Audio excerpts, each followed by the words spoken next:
Molt bé, Sami. Heu jugat contra els segons, no heu aconseguit la victòria, però un partit que era en principi complicat. Com ho veus?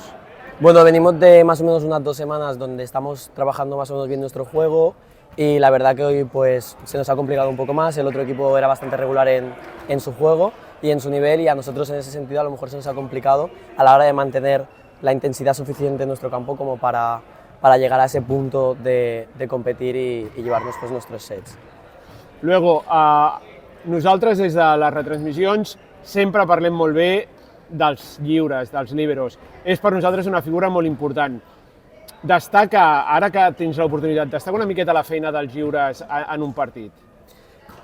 A ver, principalmente es la concentración y el hecho de que tú mandes en la parte de atrás. Tú diriges la defensa y en ese sentido te tienes que preocupar de que haya un orden atrás y a partir de ahí yo siempre digo que la defensa en ese sentido es mucha actitud a la hora de, una vez me pongo posicionado, las ganas y la sensación de que todo tiene que ir hacia arriba y a partir de ahí hasta que no te dé más y tus jugadores te puedan ayudar a la hora de atacar y terminen el punto.